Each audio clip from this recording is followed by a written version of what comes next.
வணக்கம். நாம் ஏற்கனவே சட்டம் கையில் என்ற ஒரு யூடியூப் சேனல் ஆரம்பிச்சு அதன் முதல் தடவையாக ரயில் பத்தாக ஒரு வீடியோ போட்டுள்ளேன். நாளை சாயந்தரம் 5 மணிக்கு மேல் 6 மணிக்கு மேற்பட்டு 7:30 மணிலிருந்து 8:30 மணி வரைக்கும் நம்ம அஞ்சலை கிராம கல்வி வளர்ச்சி அறக்கட்டளை மூலமாக டிஎன்பிசி குரூப்புக்கும் குரூப் எக்ஸாமுக்கும் ஜட்ஜ் எக்ஸாமுக்கும் வகுப்பு நடத்துவதாக மாதிரி வகுப்பு நடத்துவதாக அதனை ஆன்லைனில் பார்த்து உங்கள் மனதிற்கும் போல் சேர்ந்து பயன்பெற அன்போடு இந்த வகுப்பினை மாதிரி வகுப்பினை தொடங்குகிறேன். இன்னும் சிறப்பான வகுப்பு நடத்துவதற்கு முக்கிய தலைமை கொள்வதற்கு தயாராக உள்ளார்கள். அதற்கு தாங்கள் ஒத்துழைப்பு தருமாறு நல்குமாறு அன்போடு வேண்டிக்கொண்டு இந்த வகுப்பினை துவங்குகிறேன். முதல் பார்ப்பது வரலாறு, இந்திய வரலாறு. நம்ம இந்தியா எப்பிலிருந்து ஆரம்பித்து இன்னைய தேதி வரைக்கும் இந்தியாவுடைய வரலாறு, ஏன்சென்ட் இந்தியா வரலாறு, ancient of India, middle India, modern India, present India, இதனுடைய வரலாறு தான் நம்ம பார்க்கலாம். இந்த world of the origin of the world அப்படின்றது இந்த பூமி தொடங்கப்பட்ட காலத்திலிருந்து அது சொல்கிறது. பூமி தொடங்கப்பட்ட ஆண்டு 460 இயர்ஸ் ஆண்டுகள், 460 ஆண்டுகள் ஆகிறது. அதில் நமக்கு 75% மரப்பாக, 76 சம்திங் மரப்பாக இந்த பூமியினுடைய வட்டம் 2.4 மட்டுமே இந்த பூமியினுடைய நிலவரம். அதில் தான் நாம் வாழ்ந்து வருவோம். அதில் நம் இந்திய வரலாறு மட்டுமே நாம் பார்க்கிறோம். அது முக்கியமான நம்ம இந்தியாவில் என்னென்ன ஏற்பட்டுச்சு, என்னென்ன போகுது அப்படின்றத முதல்ல பார்க்கலாம்.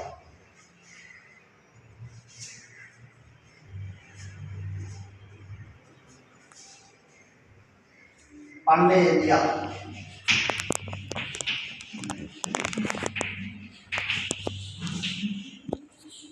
ஏன்சென்ட் இந்தியா,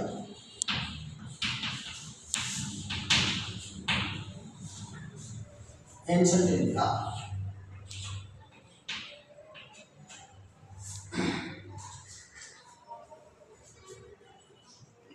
பழைய கற்கள். இதில் வந்து ஸ்டோன் ஏஜ்னு கூட சொல்லுவாங்க. ஸ்டோன் ஏஜ்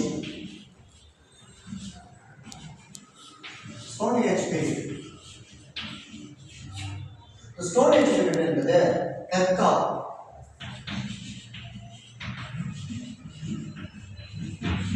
இந்த கற்காலத்தை 3 வகையாக பிரிக்கிறாங்க.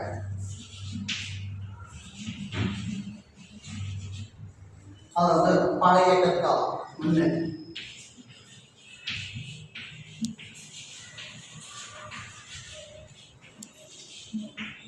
பழைய கற்காலம் இந்தியாவில் பாலியோலித்திக் ஏஜ், பாலியோலித்திக்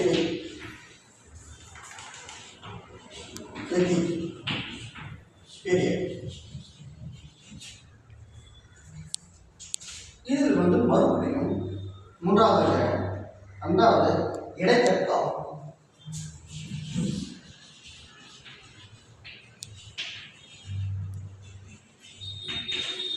இடைக்கற்காலம் வந்து மெசோலித்திக்.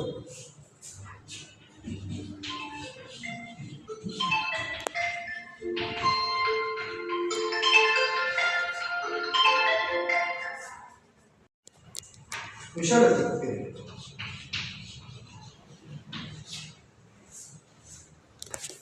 மூன்றாவது புதிய கற்காலம்.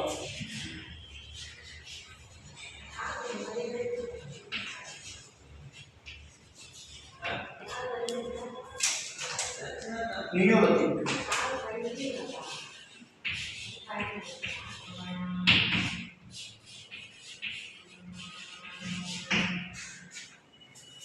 அந்த ஸ்டோன் ஏஜ் 3 வகையாக பிரிக்கிறாங்க.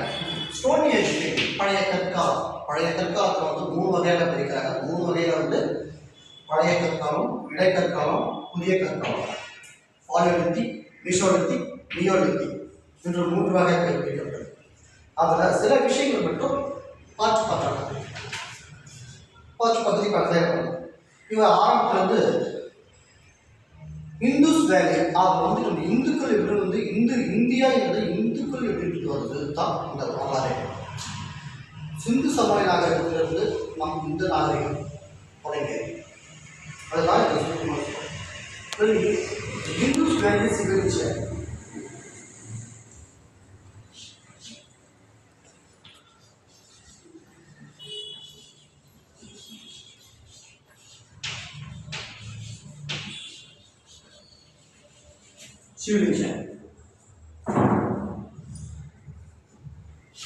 சிந்து வேலினா பள்ளத்தாக்கு. சிவிலைசேஷனா சிந்து சமவெளி மக்கள் நதிக்கரையில் வாழ்ந்த சிந்து சமவெளி நாகரிக பள்ளத்தாக்கில் வாழ்ந்த மக்களின் வாழ்க்கை வரலாறு தான் சிந்து சிவிலைசேஷன். இந்து சிவிலைசேஷன் அது இந்து சிந்து சமவெளி மக்களை குறிக்கிறது. இந்த ஆண்டு எழுதுனா இது மூன்று எத்தனை வகையாக பிரிக்கின்றன. இந்த மக்களின் வாழ்வாதாரம் எதுனா 3300 இருந்து 1000 கிமு. இவங்களுடைய வாழ்வாதாரம் கிமு 3300 இருந்து 1300 வரை. 1300 வரை. இதனுடைய முக்கிய நகர்த்திட்ட வடிவம் இவங்களுடைய வாழ்வாதாரம் சிந்து சமவெளி மக்களின் நாகரிகமானது. அவங்களுடைய வாழ்வாதாரம் முக்கியமான பொருளாதாரம் முக்கியமான நாகரிக வாழ்க்கை தரம் இருந்துச்சுன்னா நகர் திட்டமிடல் வடிவமைப்பு முக்கிய நகரங்கள் அரப்பா மகஜலம் இது எல்லாருமே தெரிஞ்ச விஷயம். சிந்து சமவெளி மக்களுடைய வாழ்வாதாரம் வாழ்விடம் முக்கிய நகரம் என்று சொன்னால் அரப்பா மகஜலம் இரண்டுமே தான் முக்கியம். இது ஷார்ட்டாக பார்க்கலாம். இன்னும் விளக்கமாக அடுத்த வீடியோவில் ஒவ்வொன்றுக்கும் இந்துஸ் அப்படின்றதுக்கு இந்து என்று சிந்து என்று பலதகரம் என்று எப்படி வந்திருக்கு இன்னும் விளக்கமாக விளக்கமாக பார்க்கலாம். அதுக்கு நான் விளக்கத்தை நான் கொடுக்குறேன். அடுத்த சப்ஜெக்ட் கண்டிப்பாக விளக்கமாக நான் ஒவ்வொன்றுக்கும் விளக்கம் இருக்கும். இதில் வந்து மறுபடியும் வேதக்காலம் எப்போ வந்து ஸ்டார்ட் ஆகுதுன்னா வேதிக் சொல்லுறது. வேதிக்குன்னா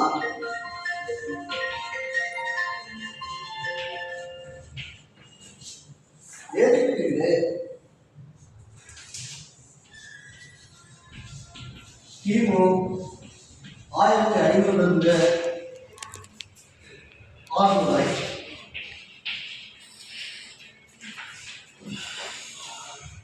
மகாஜன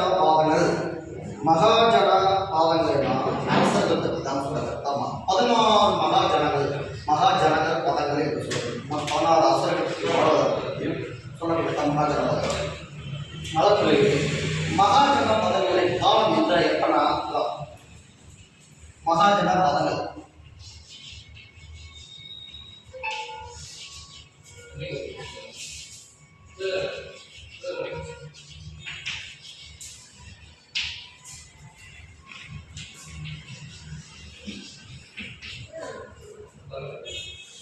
கிமு 600 முதல் 321 வரை.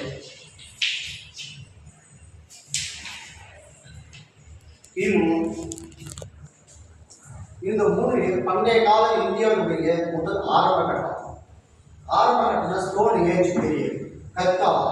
கற்காலத்துக்கு 3 வகையாக பிரிக்கிறாங்க.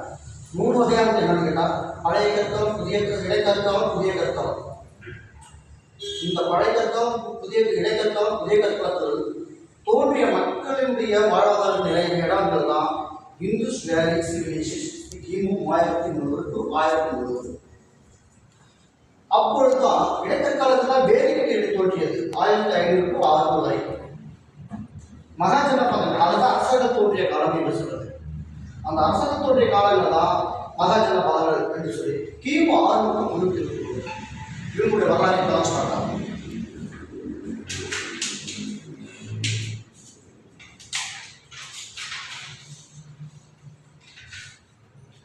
அப்போ இதிலிருந்து அப்ப வேதிக் பீரியட் சொல்லிட்டு அப்ப எத்தனை வேதங்கள் இருக்கு?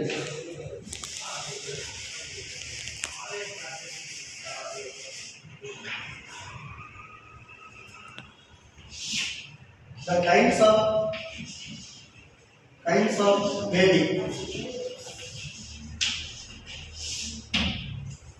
அப்ப கைண்ட்ஸ் ஆஃப் வேதிக் எத்தனைனா 4 வேதங்கள். 4 வேதங்கள் சொல்லப்படுது. அது பெரும்பாலும் மகாபாரதம் தான் சொல்றாங்க. 4 வேதங்கள். ரிக்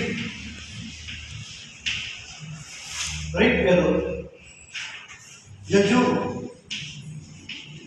யஜுர்வேதா.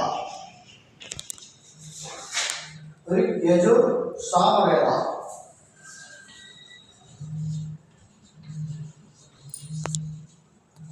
அதர்வண வேதா.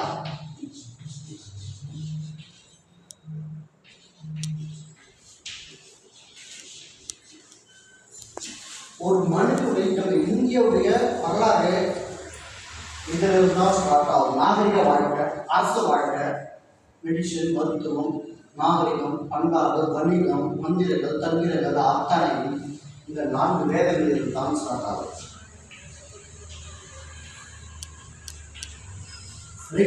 அரசை பற்றி மக்களுடைய வாழ்வாதாரம் அரசாட்சி பற்றி சொல்லப்படுது. 11வது அரசக மகாஜனபதியில் ரிக் யஜுர் சாம அதர்வண என்று சொல்லக்கூடிய 4 ஜனம். அதன் பிறகு ஜைனம் மற்றும் புத்தகம் எப்போதுனா மகாவீரா, கௌதம புத்தா இவங்களுடைய காலத்திலே அது தோன்றுது. இதே காலகட்டத்தில் தான் இதுவும் தோன்றுது.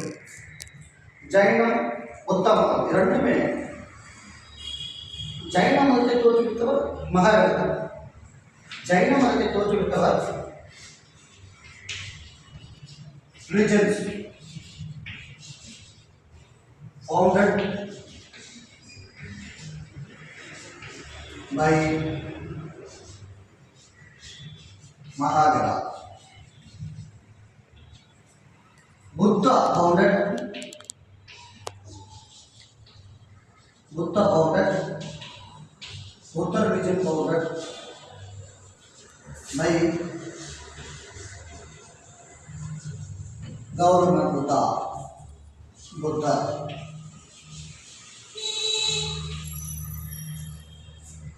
இந்த 4 மதத்தில் தான் ரிக் யஜுர் சாம அதர்வண இந்த 4 மத காலகட்டத்தில் தான் ஜெயின மதம் புத்த மதம் தோற்றுவித்தவர். இந்த ஜெயின மதத்தை கண்டுபிடித்தவர் மகாவீரா, தோற்றுவித்தவர் மகாவீரா. புத்த மதத்தை தோற்றுவித்தவர் புத்தர். இப்போ மாதிரி விடயங்கள் தான் ஒவ்வொன்றும் ஷார்ட்டாக சொல்லிட்டு வர. ஒவ்வொரு இதுக்கும் ஒவ்வொரு காலத்துக்கும் ரிக் வேதனா என்ன, யஜுர் வேதனா என்ன, சாம வேதனா என்ன, அதர்வண வேதங்கள் என்ன, ஜெயின மதம் என்ன, புத்த மதம் என்ன, ஒவ்வொரு வீடியோவிலும் நான் கரெக்டாக கண்டிப்பாக விளக்கம் கொடுப்பேன். அதே மாதிரி இந்த ஃபாலோ எத்திரிக்கு, ஃபினிஷோ எத்திரிக்கு, நியோ எத்திரிக்கு இது ஒவ்வொன்றுக்கும் நான் விளக்கம் கொடுப்பேன். விளக்கங்கள் விரைவில் வரும். அதற்கு கிளாசிக்கல் சிறப்பு காலம், மௌரிய பேரரசு, அதன் பிறகு புத்தக காலம் என்று இந்தியாவுடைய முதல் அம்சர்கள் மன்னர்கள் அம்சவை தோற்றுவித்தது மௌரிய பேரரசு. மௌரிய பேரரசுடைய அம்சம் அதுலமா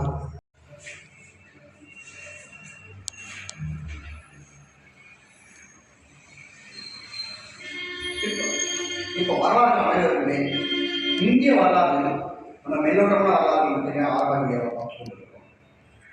இதற்கு ஒவ்வொரு விளக்கங்கள் தனித்தனியாக கொடுக்கிறோம். ஒவ்வொரு வீடியோவும் தனித்தனியாக விளக்கம் கொடுக்கிறோம். இப்போ எப்படி மேலோட்டமாக இருந்தார்கள், எப்படி வாழ்ந்தார்கள், எத்தனை மாதம் வாழ்ந்தார்கள் என்று விளக்கமாக மேலோட்டமான வீடியோவில் தான் போகிறது. டீப்பாக ஆழ்ந்தார் உங்களுக்கு அடுத்த வீடியோவில் உங்களுக்கு தயாராக மௌரிய எம்பையர், மௌரிய பேரரசு.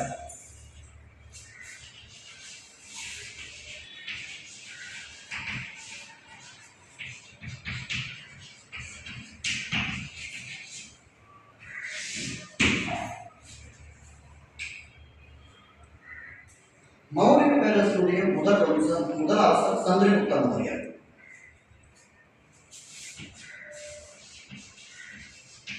சந்திரகுப்த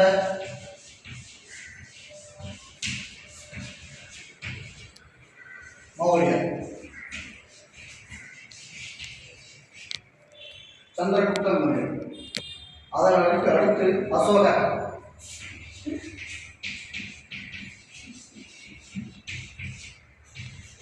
அசோகர். அப்புறம் கலிங்கம், அவர் ஏற்பட்ட கலிங்கம். இதனால் கலிங்க போடுறதாலும் புத்தகம் அசோகத்தை புத்தகங்களுக்கு கலிங்கம்.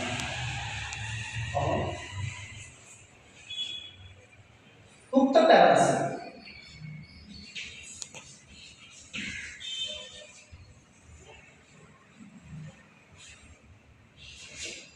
குப்தா எம்பையர்.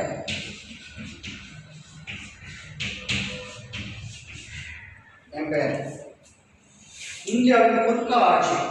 குப்த பேரரசு தான் குப்த வம்சருடைய குப்த அரசனுடைய ஆட்சியில் தான்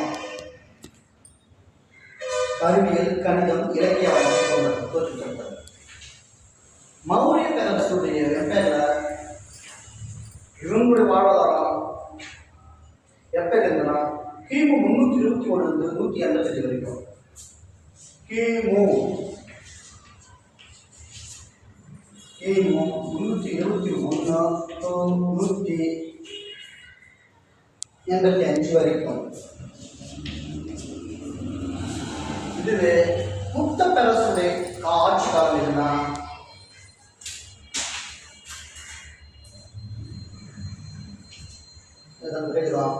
கிமுக்கு முன்னாடி. குப்த பேரரசு காலம் கிமுக்கு முன்னாடியா கிமுக்கு பின்னாடியான்னு கேட்டா கிமுக்கு பின்னாடி தான். கிமுக்கு முன்னாடி என்று கிமு கிபினா கிமு என்று கிறிஸ்து பிறப்பதற்கு முன்பு, கிபினா கிறிஸ்து பிறந்த பிறகு. அதாவது மௌரிய ஆட்சி காலம் கிறிஸ்துவ பிறப்பதற்கு முன்படைய முடிந்துவிட்டது. குப்த அரசு காலம் கிறிஸ்துவ பிறந்த பிறகு அவருடைய ஆட்சி காலம் வருகிறது. அப்ப புத்தருடைய காலம் எப்ப இருந்துன்னா கிபி 320 கிபி 320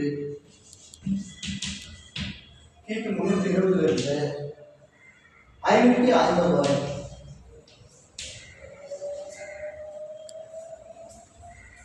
ஒரு சின்ன விளக்கம் உங்களுக்கு கொடுக்கணும். கிமு ஆண்டுகளில் மட்டும் எப்பொழுதுமே ஆண்டுகள் குறைவு, ஏற்றத்திலிருந்து இறக்கமாக போகும். கிபி ஆண்டுகளில் மட்டுமே இறக்கத்திலிருந்து ஏற்றமாக போகும். இதான் காரணம். 321 185 வரைக்கும் போகும் கிமு ஆண்டுகள். கிபியில இருந்து பார்த்தீங்கன்னா 360 550 அப்படின்னு ஏறிக்கொண்டே போகுது. கிபி ஆண்டுகளிலிருந்து கணக்கிடப்படும் போது 7 வரிசையில் சொல்லும். கிமு ஆண்டுகள் கணக்கிடும் போது 2 வரிசையில் சொல்லும். இதற்கு பல உதாரணங்கள் சொல்றார்கள். காரணம் என்னவென்றால் கிறிஸ்துவ பிறந்த ஆண்டுகளிலிருந்து முன்னோக்கி கணக்கிடப்பட்டு அந்த காலத்தை கணிக்கப்பட்டு அந்த ஆண்டுகளை குறிப்பிடுகிறார்கள் அப்படின்னு ஒரு வரலாறு அடையாளத்துக்காக. கிறிஸ்துவ பிறப்பதற்காக முன்னாடி பல அரசுகள் தோன்றிய காரணத்தினால அது சரியான முறையில் கணக்கிடப்பட முடியவில்லை என்பதற்காக, அதனால மையப்பகுதியாக கிறிஸ்துவ எண்ணிக்கை இயேசு எண்ணிக்கை கிறிஸ்துவ மத எண்ணிக்கை தோன்றியதோ அந்த கணக்கிடப்பட்டு அதிலிருந்து பின்னோக்கி ஆண்டுகள் குறைத்துக் கொண்டே செல்கிறது. அதுதான் அது. அதே மாதிரி கிறிஸ்துவ பிறகு 2000 ஆண்டுகள் மேலே ஆச்சு. அது கணக்கிடப்பட்டு சொல்றது. அதை ஏற்றம் இறக்கம். இந்த கிறிஸ்துவ பிறந்த காலத்தை மட்டுமே Christian birth of based on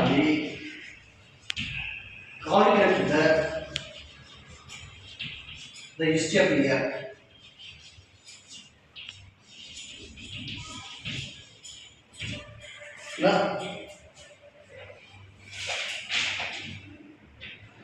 அதை தொடர்ந்து புத்தர்களின் காலத்தான் குர்கா ஆட்சி என்று சொல்லுவார்கள். தென்னிந்திய அரசியல் இப்போ தற்போது தமிழகத்துடைய வரும் கொஞ்சம் இந்த புத்தர்கள் காலத்தில்தான் தமிழகம் ஆண்டாங்க. தமிழுடைய ஆட்சியும் கொஞ்சம் இருந்திருக்கு. அந்த தமிழகத்தில் யாரோட தென்னிந்தியா யாரோட பகுதி கேட்டால் அதனால சோழர்கள் காலங்க. சோழர்களின் ஆட்சி காலங்க. சோழர்களின் ஆட்சி புற்கால ஆட்சி என்று சொல்றாங்க. பொற்காலம் என்று சொன்னாலே புத்தர்களின் ஆட்சி காலமும் சோழர்களின் ஆட்சி காலம் தான். வீரத்துக்கும் பேருமான ஆட்சி என்று சொல்றாங்க. சோழர்கள் ஆட்சி. அப்போ சோழ டைனஸ்டி, சேர டைனஸ்டி, பாண்டிய டைனஸ்டி. இதில் 3 அரசு சேர சோழ பாண்டியர். இவங்க 3 ஆட்சி தான் இந்த நேரத்தில் இங்கேயும் தோற்றுவிக்கப்பட்டது. இவங்க கடல் மாநிலத்தில் இருந்தாங்க. இந்த புத்தருடைய காலத்தில் வந்து south Indian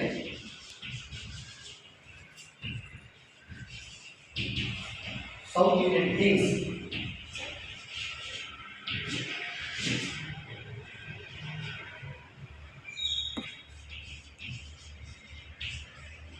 Sora dynasty, Sa dynasty,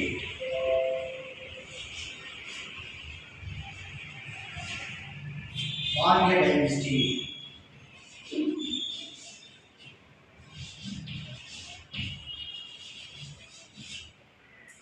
இவர்கள் அதிக ஆர்வம் உள்ளது என்னன்னு கேட்டால் கடல் வாணிபத்தில் ஆரம்பிக்கலாம்.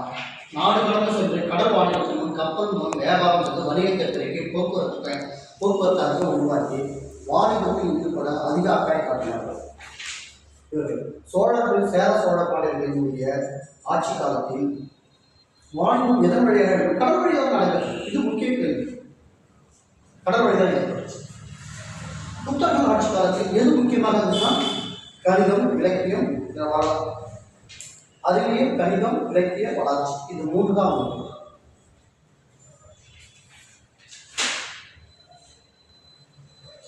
அதற்கு middle India stage start.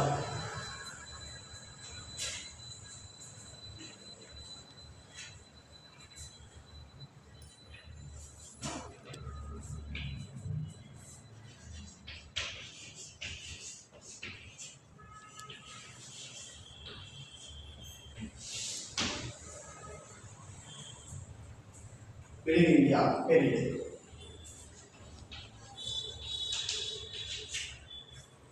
Middle India பீரியட்ல இதுக்கு வந்து மிடில் இந்தியா பீரியட் வந்து 1206 இருந்து 1206 இருந்து 1526 வரை.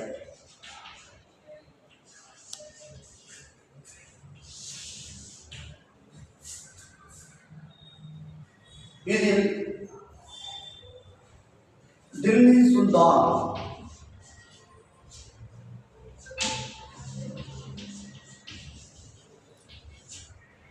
period 1206 to 1526.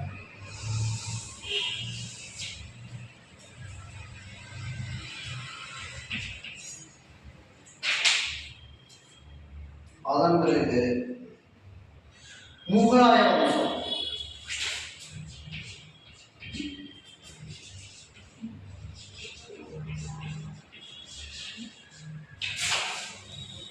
முகலாய எம்பையர்.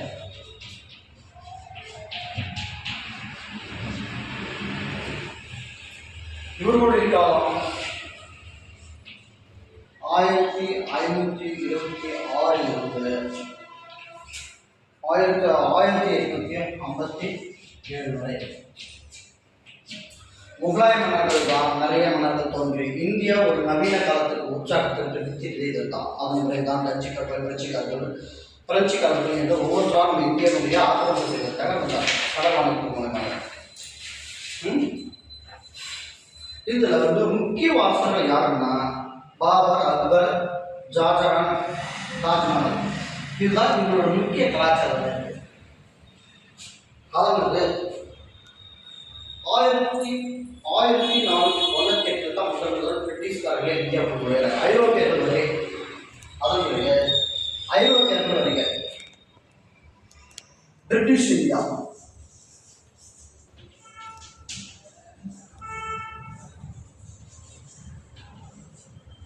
பிரிட்டிஷ் இந்தியா என்ன சொல்றேன்னா முதல்ல வார்த்தை யாருன்னா ஐரோப்பியர்கள் இந்த வருகை தான் முக்கியமாச்சு.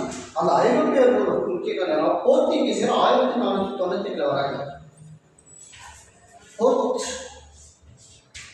போர்ச்சுகீஸ்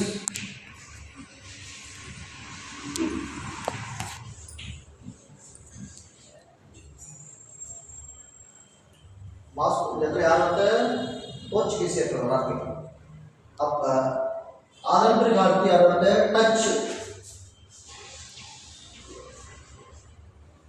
டச்சஸ் வராங்க. அப்புறம் பிரெஞ்சிஷ்,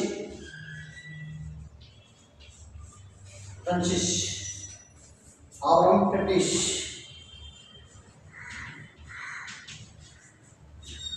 பிரிட்டிஷர்ஸ்.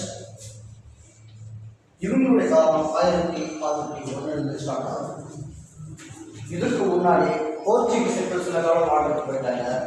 டச்சஸ் பார்க்கறது சில காலம் வாழ்ந்துட்டு போயிட்டாங்க. இவங்க பிரான்சிஸ் வந்து சில காலம் வாழ்ந்துட்டு 6 பேர் போயிட்டாங்க. 6 போயிட்டாங்க. சில காலம் வாழ்ந்து போயிட்டாங்க. நிறைய 1600 தான் அந்த பிரிட்டிஷ்காரங்க. இவங்க தான் நம்ம இந்தியாவை ஆட்சி கொடுத்து நடத்தாமல் பண்ணாங்க. எது வரைக்கும் 1947 வரைக்குமே ஸ்ட்ராங்காக இருந்தாங்க. நம்ம இந்தியாவுக்கு சுதந்திரம் கிடைக்கிற வரைக்கும் அவங்க தான் இருந்தாங்க.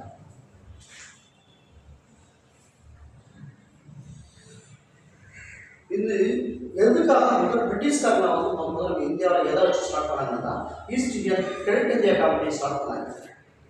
அந்த கிழக்கிந்தியா கம்பெனியோட பிரிட்டிஷ் பிளாசி இந்தியன் ரெவல்யூஷன் 1857 தான். இது விக்டோரியா மகாராணி காலம்னு சொல்லலாம். மகாராணி பேராசிரியர் சாப்பிட்டாங்க சொல்லலாம். அந்த ஒரு காலகட்டத்தில் உருவாக்கம் அதன் அந்நியர்கள் தான்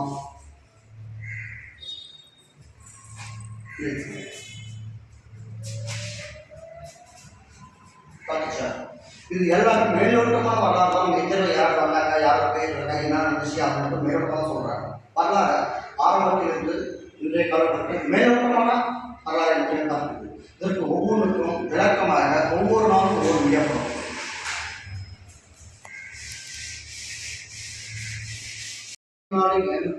சொந்தம் என முதலில் போராட்டம் தொடங்கிய ஆண்டு 1857. 1857 தான் இந்தியனுக்கு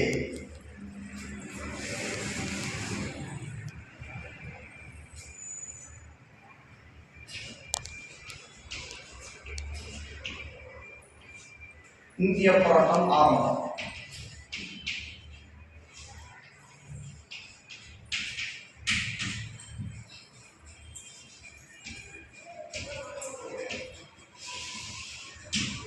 இந்திய போராட்டம் ஆரம்பம் தினம் 1857 ஆண்டு தான் ஆரம்பமாகும்.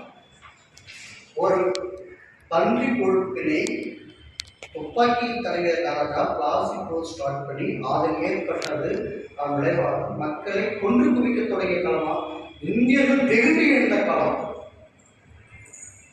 இந்தியர்கள் வெகுண்டு எழுந்து தன்னாடு தலைக்க உரிமைகளுக்கு போராடுவதற்காக துணிச்சலாக தன்னையே அர்ப்பணித்த ஆண்டுதான் இந்த தினத்துக்கு இந்த ஆண்டு தான் இந்திய சுதந்திர நாளா சுதந்திர போராட்ட ஆரம்ப நாடாக ஆண்டாக கருதப்படுது. ஆரம்பம் தான் உண்மை.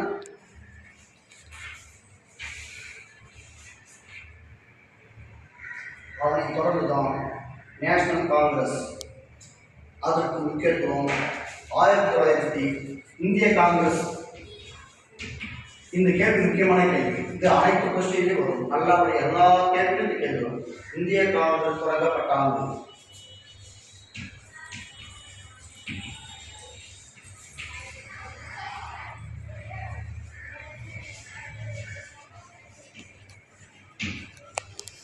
தொடங்கிய ஆண்டு 1885.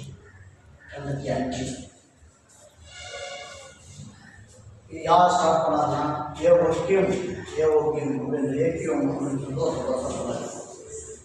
இந்த ஆண்டு தான் இந்திய காங்கிரஸ் தொடங்கிய ஆண்டு. அந்த போராட்ட அதில் ஆண்டில் தான் காங்கிரஸ் கட்சி உருவாக்கப்பட்டது. அதில் காங்கிரஸ் மக்கள் தான் அந்த முக்கிய தலைவர்கள். அந்த இந்திய காங்கிரஸ்ல முக்கிய தலைவர்கள் மகாத்மா காந்தி, ஜவஹர்லால் நேரு, சுபாஷ் சந்திர போஸ், பகத்சிங், சர்தார் வல்லபாய் பட்டேல். இவங்க தான் முக்கிய தலைவர்கள். அந்த இதில் இப்ப காங்கிரஸுடைய முக்கிய தலைவர்கள் யாருன்னா இந்த பக்கம் கொடுத்துருவாங்க.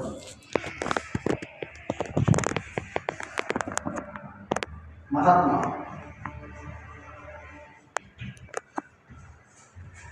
காந்தி,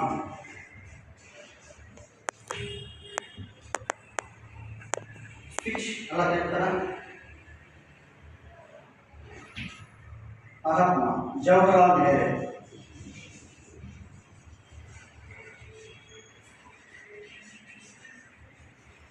ஜவஹர்லால் நேரு,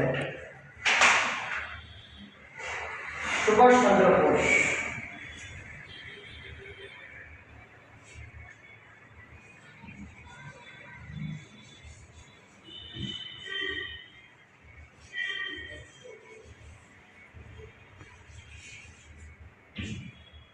இதில் பகத்சிங்,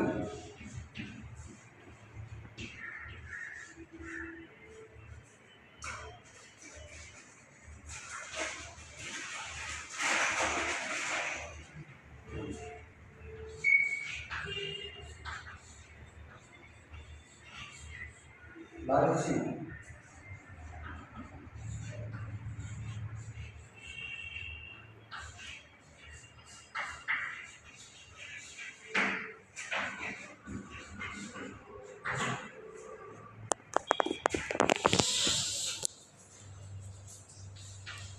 இந்திய காங்கிரஸுடைய இதில் முக்கிய தலைவர்கள் இதுதான். இந்த காங்கிரஸ் முக்கிய தலைவர்கள் நேஷனல் இந்தியன் காங்கிரஸ் அந்த கட்சி எந்த ஆண்டு தொடங்கப்பட்டதுன்னு கேட்டால் இந்த ஆண்டு தான். அதன் பிறகு இந்தியாவின் முக்கிய தலைவர்கள் யாருன்னா மகாத்மா காந்தி, ஜவஹர்லால் நேரு, சுபாஷ் சந்திர போஸ், பகத்சிங், சர்தார் வல்லபாய் பட்டேல். இதில் காந்தியும் ஜவஹர்லால் நேரு மட்டுமே காங்கிரஸை சேர்ந்தவர்கள். சுபாஷ் சந்திர போஸ் தன்னுடைய மிலிட்ரி படையை தனியாக வச்சு தனி கட்சி தனி ஒரு போர்ப்படை இளைஞர்களை கொண்டு தனியாக ஒரு இயக்கத்தை முன்னிட்டு கொண்டு போயிட்டார். அவர் காங்கிரஸ் வர மாட்டார், விலகிட்டு. அதன் பிறகு பகத்சிங் அவர் மாணவர்கள் பயிற்சி மாணவ படையை உருவாக்கினார். சர்தார் வல்லபாய் பட்டேல் அவர் தனி கட்சி, அது வேற சாதனை. அவர் வேற எது நடந்துச்சுன்னா அது சொல்லிக்கலாம். ஸோ அந்த பிஜேபியில் அவங்க ஆட்சியில் சர்தார் வல்லபாய் பட்டேலுக்கு 3000 கோடி செலவழிச்சிருக்கிறாங்க. அதனால் அவர் இவர் இந்தியாவுக்கு சர்தார் வல்லபாய் பட்டேலுக்கு ஏதோ ஒரு பேருன்னா இந்தியாவில் சிதறி கிடக்கும் மாகாணங்கள் எல்லாத்தையும் இந்திய அணியாக ஒரு அணியாக திரட்டி மிரட்டி இந்திய நாடுகளோட போட்டிக்கு கொண்டு வந்த ஒரு மனிதர். அதாவது இரும்பு மனிதர் என்று சொல்லுவாங்க. இவர் இரும்பு மனிதர் என்று சொல்ல அயர்ன் மேன்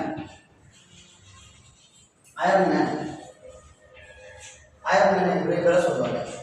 ஏன்னா இந்தியாவுடைய சிதறி கிடக்கும் மாகாணங்களை ஒன்றிணைத்து சரித்திரம் படைத்த ஒரு நாயகன் என்றால் இவரை இரும்பு மனிதர் என்று குறுநிலை மன்னர்களை மிரட்டி கட்டுப்பாட்டுக்கு கொண்டு வந்து என்னுடன் வரலாறு போர் மீது போர் தொடுக்க வேண்டும் என்று கட்டாயப்படுத்தி அந்நாட்டில் இந்தியாவுக்கு சேர்த்த ஒரு பெருமை இருக்கிறது. அதனால் சர்தார் வல்லபாய் பட்டேல் இரும்பு மனிதர் என்றால் ஆரம்பித்தார்.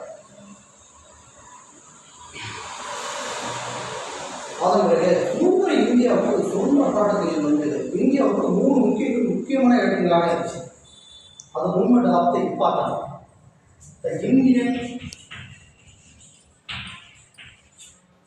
Movements of important movements of movements.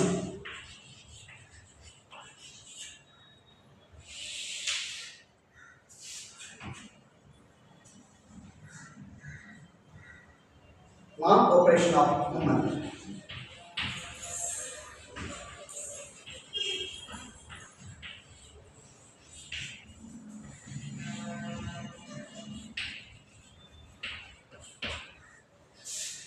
And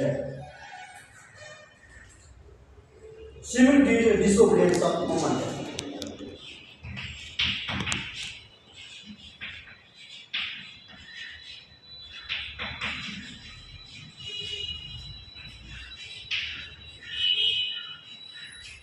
Movement. Quit India movement.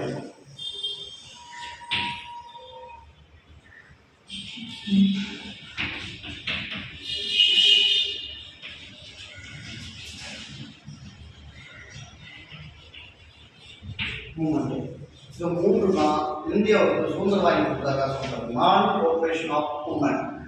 British அரசுக்கு நாம் முக்கியத்துவம் ஒத்துழைப்பு தரப்படாது என்ற ஒரு புரட்சிகரமான சிவில் டிஸ்ஒபீடியன்ஸ். ஒரு சட்டத்தை ஒரு நாட்டுக்கு டெல்லி மக்கள் வாழணும்னா அவங்க சட்டம் தான், சட்டத்தை எதிர்த்து நிற்க போராட்டக்கூடியது தான் டிஸ்ஒபீடியன்ஸ் மூவ்மெண்ட். அவ்வளோ இழக்கம். குயிக் மூவ்மெண்ட், இந்தியன் மூவ்மெண்ட் தான் அமைதியான வழி, அமைதி வழி, அமைதியான போராட்டம். அது என்ன புரட்சின்னு சொல்லுவாங்க, அமைதி புரட்சின்னு சொல்லுவாங்க. அகிம்சை வழி அப்படி ஒரு வேலை சொல்லலாம். அகிம்சை வழியில் ஒரு பார்த்தா குயிக் இந்தியன் மூவ்மெண்ட் அப்படின்னு சொல்லி ஒரு மாதிரி இருக்கிறோம். அந்த வழியில் சொல்லப்படுகிற இந்த மூன்று எழுத்துலமே இந்தியாவுக்கு சுதந்திரமாக கொடுக்கப்பட்டது முக்கியமான காரணமாக. அது சுதந்திர இந்தியா, லிபர்ட்டி இந்தியா.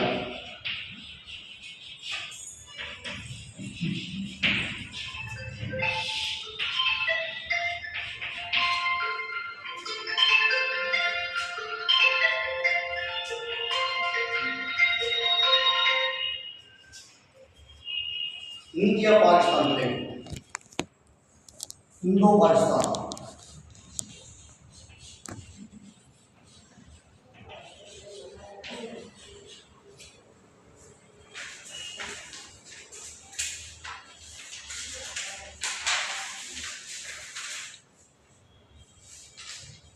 இதுதான் கான்ஸ்டியூஷன், ஆதார் முறை கான்ஸ்டியூஷன் வந்துச்சு. இதில் வந்து இன்னும் வரலாறு நிறைய இருக்குது.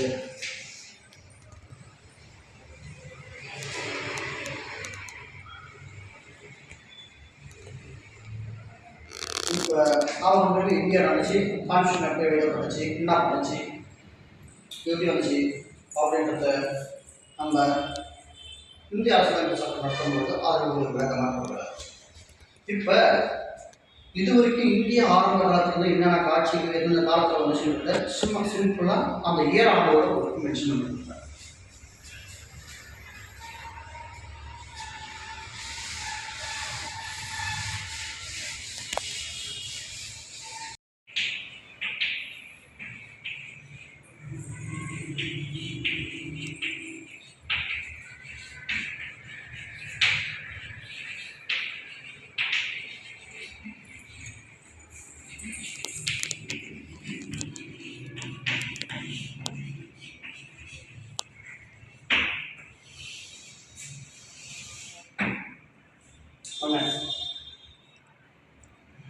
கற்காலம்,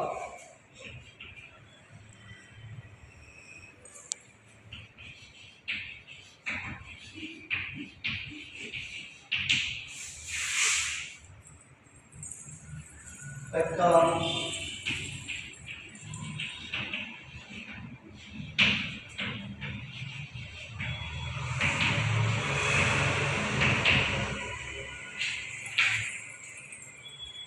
சிந்து சமவெளி,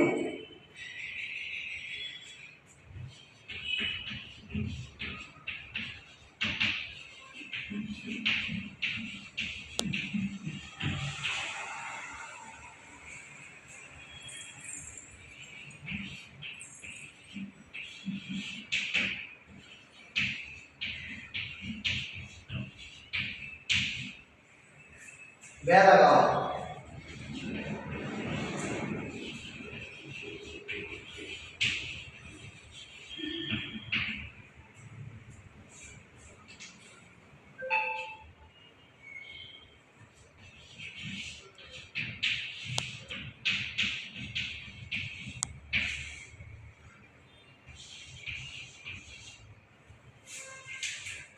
மௌரியர் காலம்,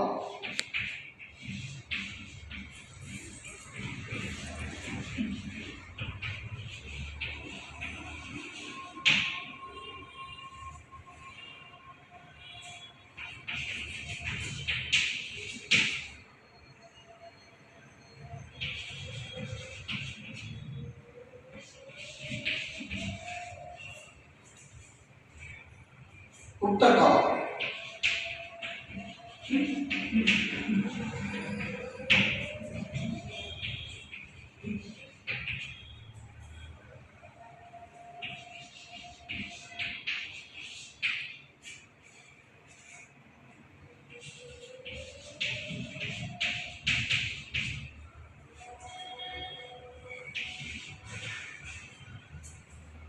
தில்லி சுல்தான் காலம்.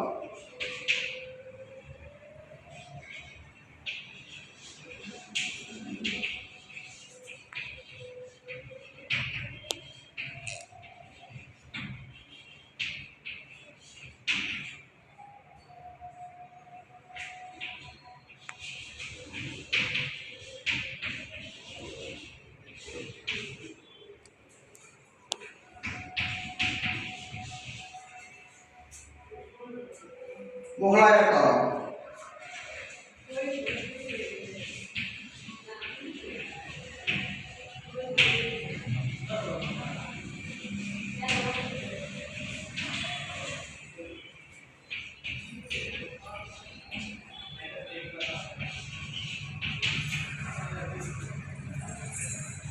பிரிட்டிஷர் காலம், ஆங்கிலேயர் ஆட்சி காலம்.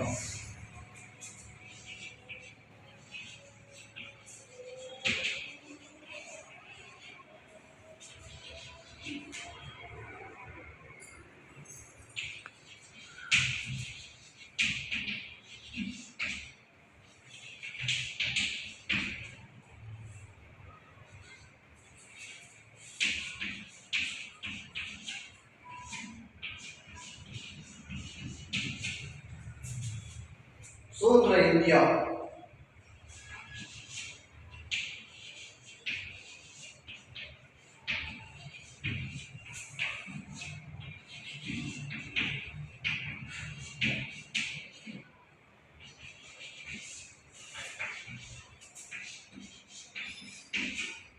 இன்று வரை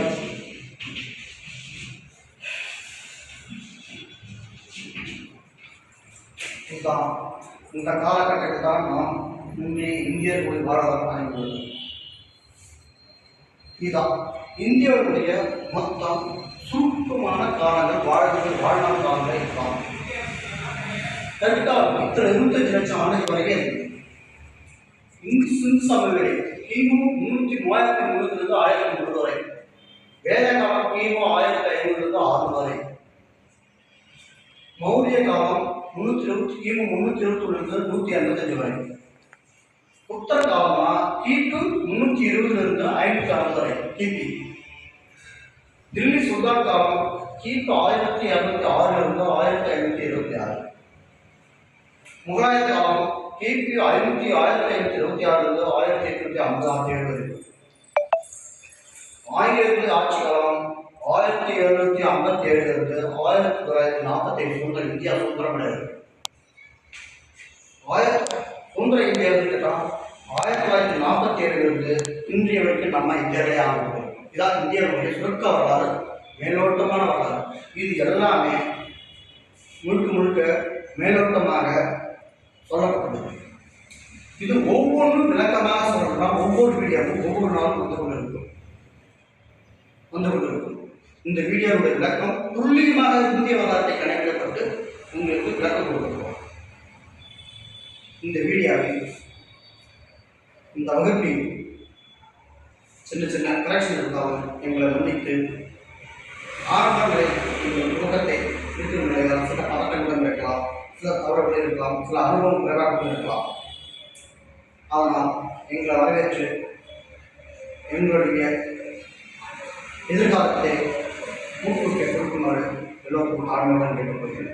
இந்த வீடியோவுக்கு ரொம்ப பொறுமையாக இருந்து எடுத்த மேடம் அம்மையார் ரோசரி அவர்களுக்கு அந்த பாராட்டை செய்வோம்.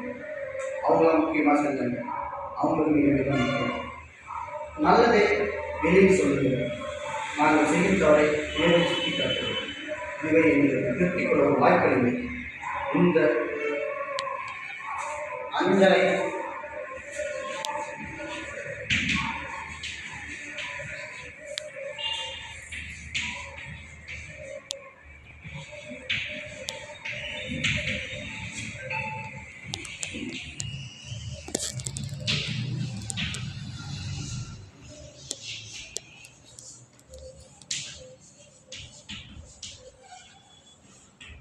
அறக்கட்டளையால் இந்த வகுப்பு டிஎன்பிசி குரூப் வகுப்புகளும் வேலை வாய்ப்புக்கான வகுப்புகளும் ஜட்ஜி தேர்வு நீதிபதி தேர்வுகளுக்கும் இந்த கல்வி ஆண்டுகளுக்கு நாளைக்கு தொடங்குகிறது. அதனால் அதனுடைய வீடியோ ஆரம்பத்திலேயே எடுக்கப்பட்டுள்ளது. அந்த வீடியோவை மாதிரி வீடியோவை இப்போ போடப்படும். உடனே இன்றையவே அது நடத்தப்படும். இன்றையவே அது பதிவேற்றம் செய்யப்படும். எங்களுக்கு யூடியூப் சேனல் வந்து சட்ட நம் கையில் என்ற தலைப்பிலும் யூடியூப் சேனல் உள்ளது. அதனை பார்த்து கமெண்ட் அதில் வந்து தங்களுக்குள்ள கருத்துக்களை பதிவிடுங்கள். நாங்கள் தவறை திருத்திக் கொள்ள எங்களுக்கு வாய்ப்பு என்று இந்த வீடியோவை எடுத்ததற்கு நன்றி கூறி